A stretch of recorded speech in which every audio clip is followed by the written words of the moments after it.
Ah, quand tu es africain au Japon, tu souffres, hein. Il y a tellement de préjugés, de stéréotypes sur nous. Bon, je pourrais dire que certains d'entre eux sont vrais. Je m'explique. Si tu es africain au Japon, tu dois être intelligent. Tu dois savoir danser. Tu dois avoir la force. Tu dois parler plusieurs langues. Parce qu'en Afrique, on parle plusieurs langues. Tu dois être bilingue, trilingue. Tu dois être stylé. Parce qu'un Africain, il est stylé. Il a du style. Artistiquement parlant, tu dois avoir du goût. Musicalement parlant, tu dois avoir du goût. Oui, tu dois savoir chanter. Chanter et danser, là, ça même, ça, on est connu pour ça depuis. Donc, tu ne peux pas dire que tu ne sais pas chanter, tu ne sais pas danser.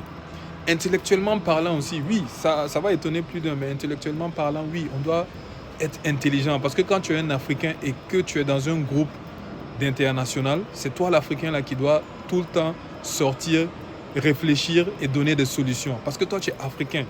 Tu es censé être intelligent. Par exemple, sur le plan intellectuel, vous allez voir que la plupart des Africains qui viennent au Japon, du moins jusqu'à une époque, c'était des intellectuels. C'était des gens qui venaient étudier dans des domaines précis. C'était des gens qui venaient la plupart du temps pour des études. Donc, ces dévanciers-là, ils ont fait leur prouesse dans les universités, dans les grandes universités japonaises. Donc, par définition, au Japon, ici, quand on voit un Africain, il est intelligent.